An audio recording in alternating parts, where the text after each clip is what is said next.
Om Swastiastu. Baik, selamat pagi dokter, selamat pagi rekan-rekan dokter muda, dan selamat pagi penonton pada video ini.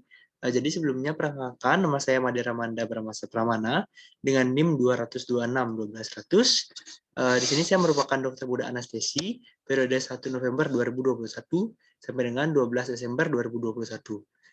Yang mana pada kesempatan kali ini saya akan membawakan presentasi mengenai konsep dasar ICU dalam rangka mengikuti KKM di Departemen Anestesiologi dan Terapi Intensif Fakultas Kedokteran Universitas Udayana. RSUP Sanglah dan Pasar.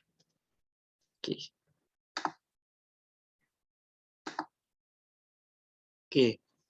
Pertama-tama kita masuk dulu ke critical care medicine. Apa sih critical care medicine itu? Jadi critical care medicine itu merupakan suatu ilmu kedokteran yang berfokus pada perawatan pasien dengan kondisi sakit berat atau mengancam nyawa yang melibatkan multiprofesi. Oke, lalu kita masuk ke ICU. Jadi definisi ICU, jadi merupakan salah satu bagian rumah sakit dengan staf khusus dan perlengkapan khusus yang ditujukan untuk observasi, perawatan, dan terapi pasien-pasien yang menderita penyakit, cedera, atau penyulit yang mengancam nyawa atau potensial mengancam nyawa dengan prognosis dubia dan diharapkan masih reversible.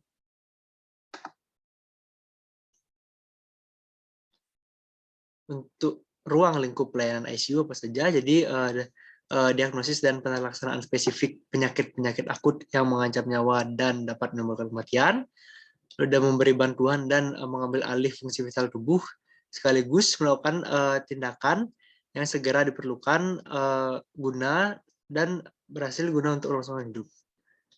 Lalu melakukan pemantauan fungsi vital tubuh dan pelaksanaan terhadap komplikasi yang ditimbulkan oleh penyakit, serta memberikan bantuan psikologis kepada pasien dan keluarga yang kehidupannya sangat tergantung pada obat, alat, dan mesin. Oke, lanjut ke indikasi masuk dan keluar ICU. Jadi pelayanan di ICU ini sangat diperuntukkan dan ditentukan oleh kebutuhan pasien yang sakit kritis. Tujuan dari pelayanannya adalah untuk memberikan pelayanan medik tertitrasi dan berkelanjutan serta mencegah fragmentasi pengelola. Oke, indikasi masuk dan keluarnya untuk jadi di sini masuk ICU adalah pasien kritis, di mana merupakan pasien yang secara fisiologis tidak stabil dan memerlukan dokter, perawat, atau profesi lain yang terkait secara terkoordinasi dan berkelanjutan, serta memerlukan perhatian yang teliti agar dapat dilakukan pengawasan yang ketat dan terus-menerus, serta tetap titrasi. Terapi titrasi. Pasien-pasien yang lalu ada pasien-pasien yang dalam bahaya, mengalami dekompensasi fisiologis sehingga memerlukan pemantauan ketat dan terus-menerus serta dilakukan intervensi segera untuk mencegah timbulnya penyulit yang merugikan. Oke, itulah kriteria dari pasien kritis. Selanjutnya indikasi masuk ICU. Oke, jadi sebelum pasien dimasukkan ke ICU, pasien dan atau keluarga harus mendapat penjelasan secara lengkap mengenai dasar pertimbangan mengapa pasien harus mendapatkan perawatan di ICU, serta tindakan kedokteran yang mungkin akan dilakukan selama pasien dirawat di ICU. Untuk kriteria masuknya, dalam keadaan penggunaan bed yang tinggi, pasien yang memerlukan terapi intensif prioritas 1 didahulukan dibandingkan yang prioritas 3. 6. Kita mulai dari prioritas pertama, 1. Ini merupakan pasien sakit kritis, tidak stabil, yang memerlukan terapi intensif dan tertitrasi. Seperti contohnya bantuan ventilasi dan alat bantu suportif organ atau sistem lain. Lalu ada infus obat-obat vasoaktif kontinu, obat anti aritmia kontinu, pengobatan kontinu tertitrasi, dan lain-lain. Untuk prioritas 2 merupakan pasien yang memerlukan pelayanan pemantauan canggih di ICU, karena sangat berisiko apabila pasien tidak mendapat terapi intensif segera. Seperti misalnya pada pemantauan intensif menggunakan pulmonary artery catheter. Itu prioritas 3 merupakan pasien sakit kritis yang tidak stabil, lalu memiliki kemungkinan sembuh yang kecil, di mana penanganan hanya untuk mengatasi gawat daruratan. Oke, pengecualian. Jadi indikasi masuk pada beberapa golongan pasien bisa dikecualikan dengan catatan bahwa pasien-pasien golongan demikian sewaktu-waktu harus bisa dikeluarkan dari ICU agar fasilitas ICU bisa digunakan untuk pasien prioritas 1, 2, dan 3. Pasien yang tergolong demikian antara lain adalah pasien yang memiliki kriteria masuk tapi menolak terapi, punya hidup yang agresif, dan hanya demi perawatan yang aman saja, pasien dalam keadaan vegetasi permanen, dan pasien yang telah dipastikan mengalami mati batang otak.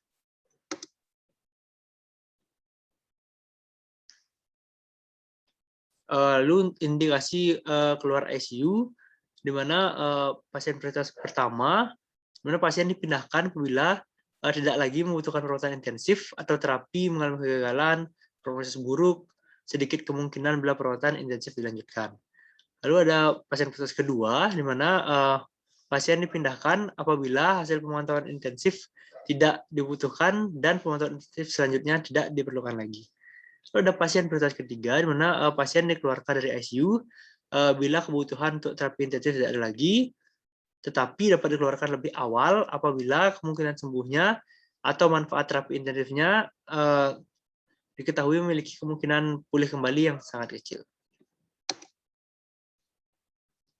Oke, masuk ke klasifikasi pelayanan ICU. Jadi dalam menyelenggarakan pelayanan ICU di rumah sakit dibagi menjadi 3 klasifikasi pelayanan, itu ICU primer pada rumah sakit kelas C, sekunder pada rumah sakit kelas B, ICU tersier pada rumah sakit kelas A. Nah, yang menentukan adalah ketenagaan, sarana prasarana, peralatan, serta kemampuan pelayanan. Ini masuk ke yang pertama adalah ketenagaan, di mana di ICU terdiri dari kepala ICU, tim medis, perawat, serta tenaga non-kesehatan.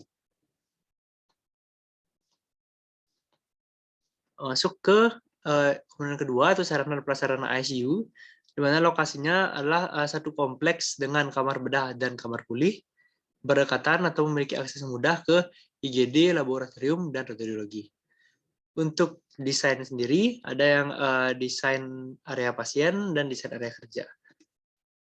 Kita mulai dari desain area pasien terlebih dahulu, di mana merupakan unit terbuka dengan luas 12-16 meter persegi per tempat tidur, unit tertutup luasnya 16-20 meter persegi per tempat tidur. Di mana jarak antara tempat tidur 2 meter. Unit terbuka mempunyai satu tempat cuci tangan setiap 2 tempat tidur. Lalu harus ada sejumlah outlet yang sesuai dengan level ICU. Lalu pencahayaan cukup dan adekuat dengan lampu daylight 10 watt per meter persegi. Lalu untuk desain yang area kerja, di mana terdapat ruang yang dapat menjaga kontak visual perawat dengan pasien, ruang yang cukup memonitor pasien, alat resusitasi dan penyempatan alat dan obat, ada ruang yang cukup untuk mesin X-ray mobile plus viewer, lalu ada ruang untuk komunikasi. Selanjutnya ke sarana dan prasarana ICU selanjutnya, itu setelah desain itu kita lihat di lingkungannya, di mana mempunyai pendingin ruangan yang dapat mengontrol suhu dan kelembaban sesuai dengan luas ruangan. Jadi suhu itu sekitar 22-25 derajat Celcius, kelembaban 50-70%. Ada ruang isolasi yang dilengkapi dengan tempat cuci tangan dan tempat ganti pakaian sendiri. Ada ruang penyimpanan peralatan dan barang bersih, ruang tempat pembuangan alat atau bahan kotor, ruang perawat, staf dokter, ruang tunggu keluarga pasien, dan ada laboratorium. Next ke yang ketiga itu peralatan. Peralatan yang memadai baik kualitas maupun kuantitas sangat membantu kelancaran pelayanan. Berikut adalah peralatannya. Jadi ada ventilasi mekanik, alat hisap, alat ventilasi manual dan alat penunjang nafas, peralatan akses vaskuler, peralatan monitor invasif dan non-invasif, suhu, EEG, defibrilator dan alat pacu jantung, peralatan drain toraks, pompa infus dan pompa sering, bronkoskopi, ekokardiografi, peralatan portable untuk transportasi, tempat tidur khusus, lampu untuk tindakan, hemodialisis, serta CRRT.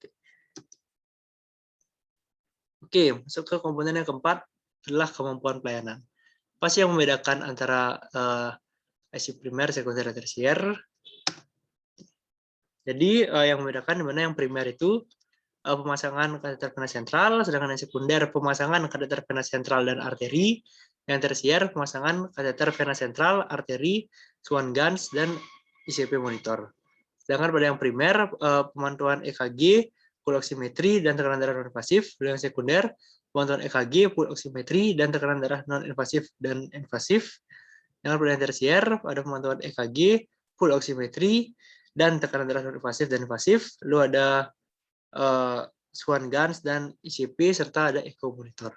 Sisanya sama, itu ada resusitasi jantung paru, pengelolaan jalan napas, termasuk intubasi trakeal dan ventilasi mekanik, lalu ada terapi oksigen, lalu ada penetraan terapi secara titrasi, lalu ada pemberian nutrisi enteral dan parenteral, pemeriksaan laboratorium khusus dengan cepat dan menyeluruh, lalu fungsi vital dengan alat-alat portable selama transportasi pasien lewat, lalu ada melakukan fisioterapi dada. Nah, lalu pada yang sekunder tersier terdapat melakukan prosedur isolasi dan melakukan hemodialisis intermittent dan kontinu. Oke, masuk ke terapi dasar ICU, di mana kita singkat adanya fast Hux beat, di mana F untuk feeding, A analgesia, S sedasi, T tromboprophylaxis, H head up, U ulcer prophylaxis, G glycemic control, S spontaneous breathing trial, lalu ada SBT, selanjutnya ada B bowel movement, I indwelling catheter, lalu D drug de-escalation. Oke, masuk ke yang pertama, itu F for feeding. Jadi pemberian nutrisi lakukan segera mungkin dalam waktu 24-72 jam atau setelah hemodinamik stabil dalam rentang waktu tersebut. Nah, terdapat risiko klinis pasien dalam waktu 24-72 jam masuk ICU, di mana terdapat penurunan permeabilitas usus, berkurangnya aktivasi dan pelepasan sitokin inflamasi, endotoksemia, malnutrisi. Lalu malnutrisi ini dapat mengakibatkan komplikasi dan memberikan penurunan kondisi pada pasien kritis. Pemberian nutrisi secara parenteral atau drip dapat mencegah aspirasi yang menyebabkan pneumonia. Nah, untuk asupan targetnya itu adalah 5,6 kJ per kilogram per hari. Itu merupakan asupan target yang dapat diterima dan dicapai. Tetapi pada pasien sepsis atau trauma dapat memerlukan energi hampir 2 kali lebih banyak selama fase akut. Apa saja yang dimonitor? Jadi kita harus monitor apakah pasien sudah mendapatkan nutrisi, kita lihat juga residu, jenis nutrisi, dan rutenya. Lalu yang kedua, A for analgesia. Jadi analgesia merupakan hilangnya sensasi nyeri atau stimulus pengganggu. Nah, jadi pasien di ICU memiliki rasa nyeri yang umumnya berasal dari penyakit yang sudah ada sebelumnya, prosedur invasif, luka traumatik, perangkat monitoring invasif dan non-invasif, lalu perawatan rutin dan imobilitas berkepanjangan. Nyeri ini merupakan tanda vital pasien yang harus dipantau atau diuji. Pengkajian nyeri dapat menggunakan WBFS atau Wong-Baker Face Pain Rating Scale, juga menggunakan BPS pada pasien tidak sadar, itu Behavioral Pain Scale. Kita lihat juga dari detak jantung, tekanan darahnya. Apa saja yang kita monitoring? Jadi ada kita cek apakah pasien ada nyeri, penyebab nyerinya apa, lalu tindakan pengurangan nyeri dan terapinya. Lalu untuk terapi farmakologisnya dapat diberikan NSAID, acetaminophen, untuk opioid.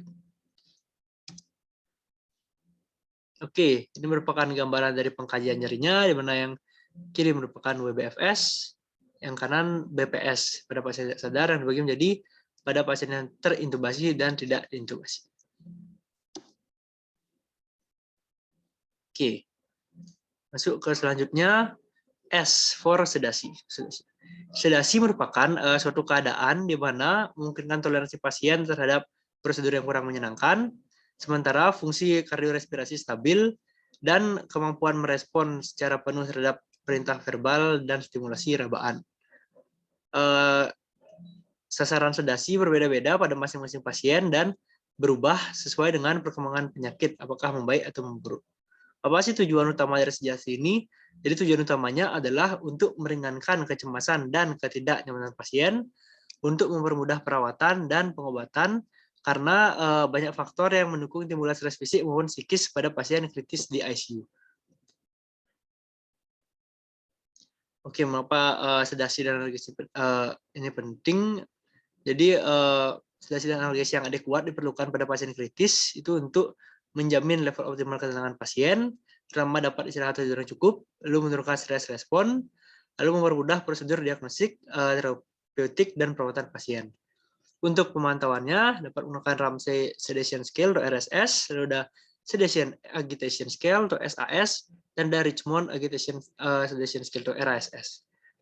Yang dimonitoring yang pertama, apakah pasien mendapat terapi sedasi, lalu kita lihat scoring sedasi, dosis, titrasi, serta rencana stopnya. Oke, untuk skor yang pertama ada RSS, di mana untuk skor 1 pasien sadar, cemas, dan gelisah atau keduanya. Yang 2 pasien sadar, kooperatif, orientatif, dan tenang. Pasien 3 pasien tidur, respon hanya terhadap perintah lisan. 4 pasien tidur, respon cepat terhadap ketukan ringan di glabella atau stimulus suara yang keras. 5 pasien tidur, respon yang lambat terhadap ketukan ringan di glabella atau stimulus suara yang keras. 6 pasien tidur, tidak respon terhadap ketukan ringan di glabella atau stimulus suara yang keras. Level 2 atau 3 biasanya menunjukkan skala sedasi yang ideal. Pada SAS, jadi nilai 7 merupakan agitasi berbahaya, yang 6 sangat agitatif, 5 agitatif, 4 tenang kooperatif, 3 tersedasi, 2 sangat tersedasi, 1 tidak bisa bangun.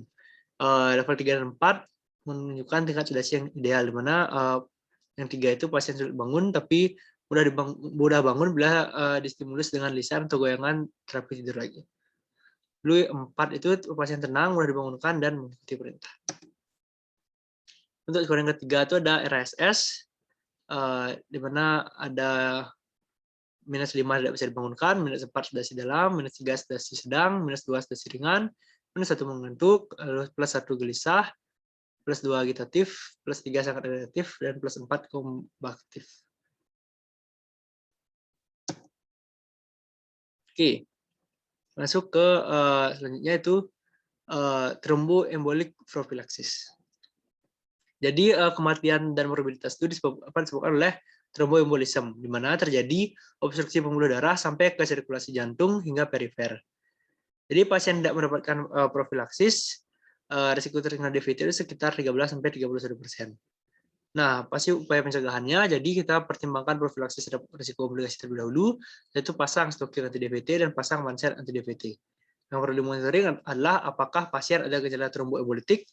Yang kedua, tindakan mencegah tromboembolitik. Next, H for head up of bed elevation. Jadi posisi kan kepala 45 derajat, di mana ini dapat mengurangi risiko terjadinya reflux gastroesophagus sehingga mengurangi laju pneumonia nosokomial. Ini merupakan gambarannya. Yang monitoring itu adalah apakah pasien melakukan head up, lalu klinis pasien selama head up, dan apakah ada tanda pneumonia. Lalu U for stress ulcer prevention. Jadi pencegahan stres ulkus ini penting, terutama untuk pasien yang berisiko perdarahan gastrointestinal. Yang perlu dimonitoring adalah apakah pasien mendapat terapi ulcer, lalu kita cek terapi dan dosisnya. G for glucose control. Jadi menjaga gula darah stabil dapat mencegah risiko sepsis. Jadi kita harus monitoring bagaimana hasil pemeriksaan gula GDS-nya, terapi dan dosisnya juga. Oke, selanjutnya S for SBT atau Spontaneous Breathing Trial. Jadi kita lakukan penilaian secara berkala karena merupakan metode yang aman, efektif, dan sangat terprediksi untuk menentukan SBT. Lalu penggunaan ventilator secara lama dapat meningkatkan risiko ventilator associated pneumonia. Lalu dapat melakukan pengurangan bantuan hingga penghentian pemberian terapi oksigen karena kebutuhan ventilasi pasien terpenuhi. Lanjut ke B, bowel care. Jadi terdapat gangguan gastrointestinal seperti ileus, konstipasi, diare itu merupakan penyakit-penyakit umum yang dapat dijumpai pada pasien kritis. Jadi perlukan penilaian rutin dan terapi untuk mempertahankan fungsi normal usus. Untuk monitoringnya kita cek apakah ada gangguan gastrointestinal atau tidak.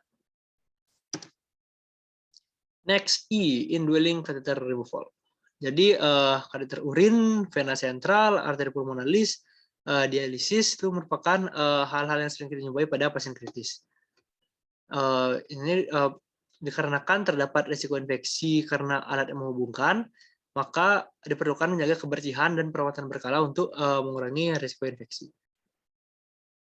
Untuk monitoring, kita cek apakah pasien terpasang indwelling catheter, lu cek tanda-tanda infeksi, lu cek perawatan rutinnya, serta waktu pemasangan dan penggantian. Oke, masuk ke yang terakhir D, de-escalation of antibiotics or streamlining.